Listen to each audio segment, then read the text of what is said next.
coisa toda aqui, mas o mercado, ele errou de novo, né?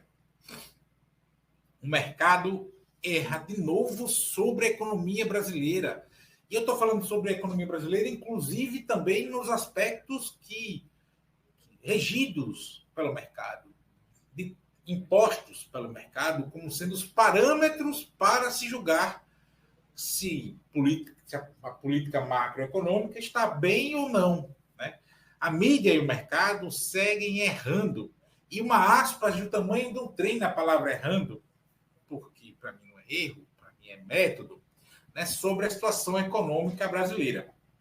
O tal rombo fiscal, que eles ficam falando que tem que tomar cuidado, que é isso, que é aquilo lá, etc., que provaria ser Lula um mau gestor, o rombo fiscal é de incríveis 0,1% do PIB. Repito, 0,1% do PIB.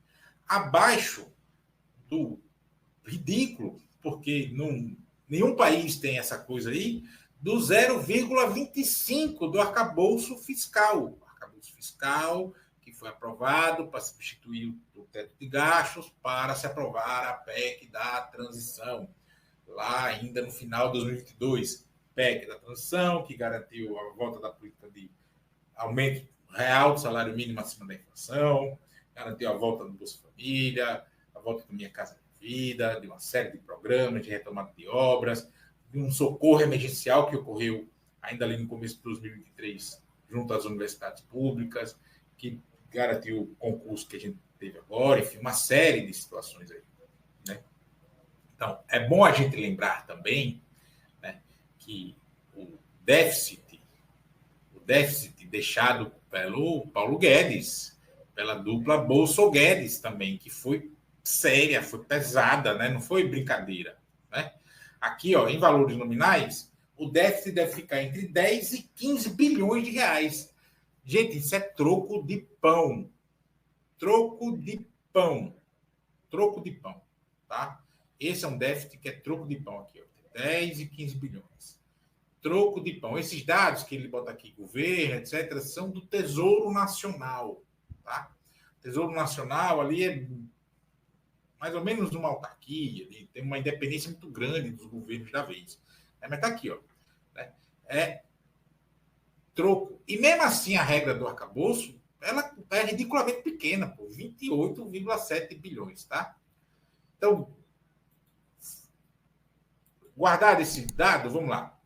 É bom a gente lembrar que esse déficit também se dá por conta da porcalhada de gestão do Paulo Guedes, que deixou cerca de 90 bilhões de reais em precatórios para serem pagos, e foram pagos em 2023, 2024, enfim, por conta de uma decisão do Supremo Tribunal Federal, e um rombo com os estados por conta do ICMS de 27 bilhões de reais.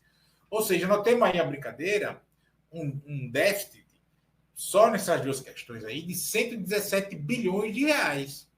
Não fosse isso, por exemplo, a gente teria tido agora, em 2024, superávit por muito. Né? Por muito. Outra coisa, tira 2 pontinhos da Selic. Só 2 pontinhos da Selic. A gente teria mais 100 bi aí sobrando. Porque cada ponto da Selic equivale a 50 bilhões a menos de dinheiro para investimentos, saúde, educação, obras, infraestrutura, salário, etc. E tudo isso o governo fez, tá? Mantendo aumento do salário mínimo, programas sociais e realização de obras.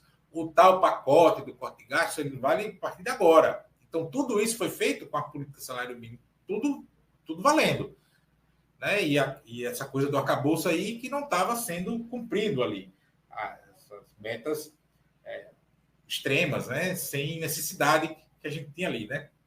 E aí, só para a gente também ficar ciente, não esquecer, a gente não esquecer, a relação dívida-PIB do Brasil, e aqui eu vou botar um site que é traduzido, enfim, que tem em vários aqui, a relação dívida-PIB do Brasil, a gente tem aqui, ó, a relação dívida PIB, lista de países, né? Eu estou falando sem botar no chat.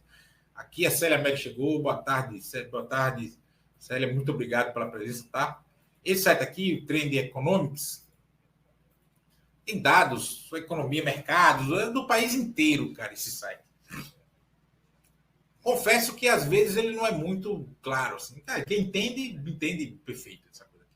Mas ele é muito bom. Então, aqui, mundo, tá vendo? Todos os países, certo? A relação dívida PIB, aqui a Prota chegou. Boa tarde, Prota, muito obrigado. Muita chuva aqui. Eita. Espero que fique bem, não tenha problema de alagamento, etc. Enfim, tá? Vamos aqui. Então, a relação dívida PIB no país, ela é na casa dos 80%. Vamos ver aqui, Brasil, Butão, Bolívia, aqui, Brasil, tá vendo? A relação é aqui, ó. Tá vendo? 26, né? Na casa dos 80%. Tá vendo a relação? Aqui, ó, Brasil. Tá vendo? Ok. Nos Estados Unidos é de 122. 122%. Ou seja, a dívida dos Estados Unidos é maior do que o seu PIB. A dívida dos Estados Unidos, aqui, ó, 122, tá vendo? Ela é maior que o PIB. Aqui, ó. A dívida dos Estados Unidos, ela é maior que o PIB, 122% maior que o PIB. Aí, eu quero que vocês me digam aí, me falem aí no chat, ou depois, se estiver assistindo gravado, deixa no comentário. Por que os Estados Unidos podem ter essa relação de dívida e o Brasil não pode? Porque, para o mercado e, evidentemente, para a mídia, que é a caixa de ressonância do mercado, os Estados Unidos podem fazer dívidas de investimento e o Brasil não. Tá?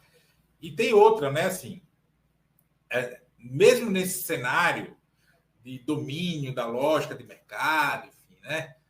A gente vive numa realidade de pseudo consenso, né? De pseudo consenso a gente vive.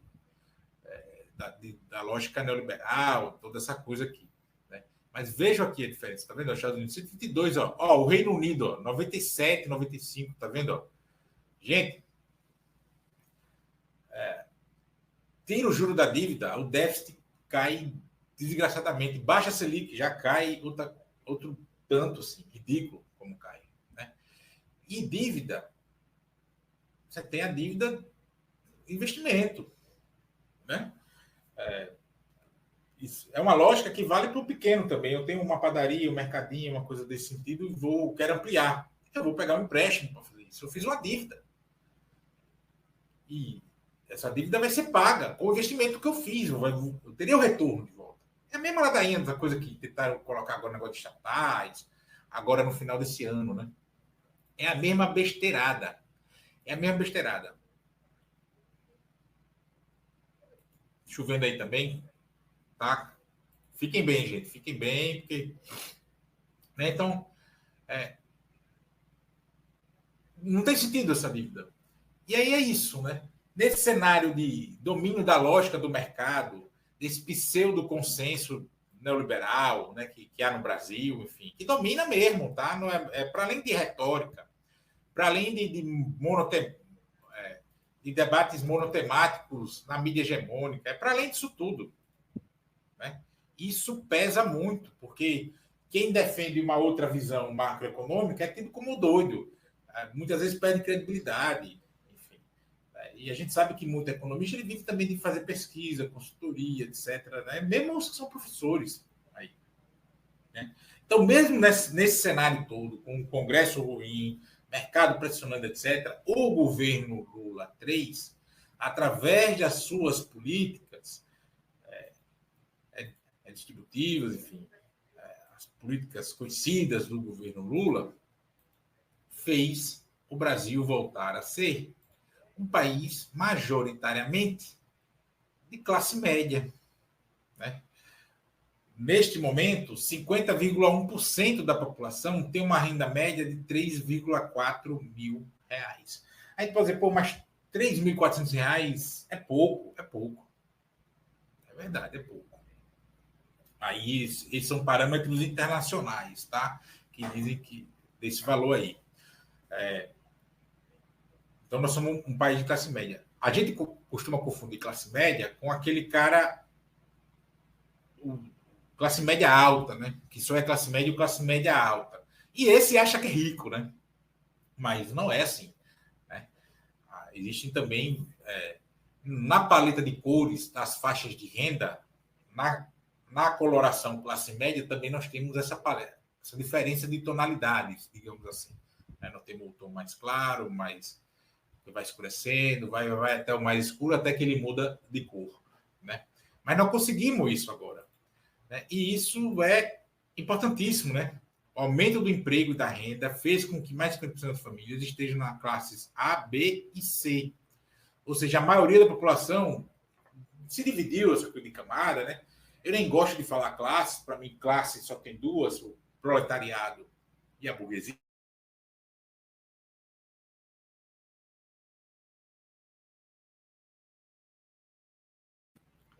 Isso quer dizer aqui, ó, de acordo com o estudo Tendências Consultoria, reportado pelo jornal O Globo, o número de domicílios classe C, B e A, rendimentos acima de 3,4 mil, né, R$3.400, atingiu 50,1% em 2024, superando pela primeira vez, desde 2015, a marca de metade das famílias. Olha como o golpe foi ruim, né? O golpe de 2016. Aí, 2015, chegamos nesse grau, vem o golpe, os caras começam a destruir tudo, a gente perdeu isso e agora nós retomamos, né? No último trimestre de 2024, o desemprego caiu a 6,1%, segundo dados do IBGE, configurando o menor patamar da série histórica. Esse não é favorável, tem que ser determinante. Eu já fez esse papo aqui, né? A gente tem um índice de informalidade muito alto, mas está diminuindo. A busca pelo emprego formal aumenta no país, está aumentando no país, ou seja, as pessoas estão procurando um emprego formal. Né? No passado, nos outros governos, do Lula e da Dilma, se questionava, as pessoas melhoraram a qualidade de vida, mas não se politizaram, né? Não ficaram politizadas, etc. Enfim. E isso é um processo que é difícil de fazer. E aí cabe muito ao partido fazer isso também. Se cobra muito que o governo faça certas coisas, que é papel dos partidos fazer. São os partidos que têm que fazer e não necessariamente o governo. Ou o governo pode fazer, mas num grau menor, etc. Enfim, não estou dizendo que não deva fazer nada para nesse sentido da politização. Mas nós temos, essencialmente, um governo Lula 3 com todos os problemas externos e internos, que tem dado resposta concreta aos anseios do povo brasileiro e às dificuldades do povo brasileiro se encontram. Tem dado resposta. Muitas dessas respostas ainda estão aquém do problema. E isso é verdade. Não precisamos dourar a pílula. Eu sempre gosto de mostrar esse dado, e a gente não pode esquecer desse dado, que é a inflação de alimentos durante o governo Bolsonaro. Uma vez que a inflação de alimentos é algo que pesa muito na escolha de votos para a presidência da República. Né? O governo Bolsonaro deixou a comida, uma inflação de alimentos, na casa de 57%. É um sarrafo muito alto. A comida brasileira, o alimento ficou muito caro. A comida brasileira ficou muito cara, o alimento ficou muito caro. E por mais que a gente tenha tido um aumento da renda no país, não custou. A comida continua cara. A gente não precisa negar. Nós temos uma situação de inflação controlada. Inflação não é se está caro ou se está barato. Inflação é a variação do preço. A variação do preço ela tem sido muito pequenininha. Mas o acumulado, o passivo que o Bolsonaro deixou, se a gente falar em termos macroeconômicos, a gestão Temer-Bolsonaro deixou, é muito alto, né, gente? é uma conta muito elevada. Então, 57%, a gente teve dados aí da renda média, que cresceu 7%, a massa do salário cresceu 12%, enfim, mas tá, some os dois, se você quiser, que não é assim que faz a conta, mas some. 12 com 7, 19, subtrai de 57. Nós temos essa defasagem ainda. Então, nós temos uma defasagem muito alta ainda. Então, isso também ajuda aquela parte do centro, do miolo do eleitorado, que não é o eleitorado mais à esquerda, que não é o eleitorado mais à direita ali, a avaliar no regular para ruim, e aí alimento tem a sazonalidade, né? A gente teve problema com o estoque regulador, tem uma série de situações. Né? Então, quando a gente tem um aumento da sazonalidade do alimento, o cara fica com raiva. Aí depois baixa, aí o humor melhora, né? Melhora. E aqui isso é um problema que a gente não vai resolver no curto espaço de tempo. É muito fácil você botar o preço da comida para estoporar. É muito fácil, pô. O que os caras fizeram? Acabaram com o estoque regulador. Começa daí, pá. Pronto. Começa daí. Sai mudando a cotação das coisas e tal. Tira a proteção, aumenta a influência do dólar, por exemplo, sobre a comida. Está ali. Diminui. Deixa uma situação melhor para exportação. Tira incentivos à agricultura familiar, que é quem garante a comida da gente. Não é o agronegócio. Aí a comida sobe. Subiu. Aí, 57%. Para tirar isso, vai demorar. Porque aí na hora de tirar é mais difícil. Porque, por exemplo, a gente vive sobre um país, um estado de livre mercado. O que é livre mercado, gente? Em princípio, eu posso botar o preço da minha comida, do meu produto que eu vendo, o preço que eu quiser. Em princípio é isso. A depender do produto que eu venda, há algumas regras, etc. Ali, aí pode entrar PROCON, essa coisa, preço abusivo e tal, mas em princípio eu posso botar o preço que eu quiser. Então, depois que eu subir, eu não vou baixar, velho. Eu não vou baixar. Mas se você tiver o estoque regulador que compra o meu, aí eu posso até baixar um pouquinho. Mas se você comprar para eu baixar 10%, eu não vou baixar 10%, velho. Aí é contra a natureza do escorpião. E aí nós estamos falando contra a natureza dos grandes capitalistas, né? Aí as redes de supermercado que revende, o cara vai baixar? O cara não vai baixar. Ele não vai baixar. Acabou-se. Né? Então é difícil essa coisa. Então, na verdade, não é nem baixar o preço, é aumentar o poder de renda das pessoas, o poder de compra das pessoas. E nós temos conseguido, o governo Lula, com todos os problemas, todos, repito, relação do Congresso, conjuntura mais geral, internacional, construindo a sociedade, aí por conta da configuração do governo, recuado em uma série de questões, não precisamos negar as coisas, recuo de uma série de coisas.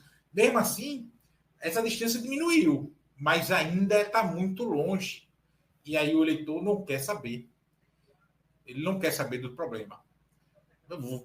Como dizia antigamente, aqui, criança, nas brincadeiras, assim, eu não quero saber quem morreu, eu quero é chorar. É isso. Os caras não querem saber. Né? Mas esse é um dado importante. E mesmo assim, nós voltamos a ser um país, estamos ali no filete, né? Mas um país de maioria de classe média, do que se entende ser classe média, como uma condição que a gente não estava desde 2015.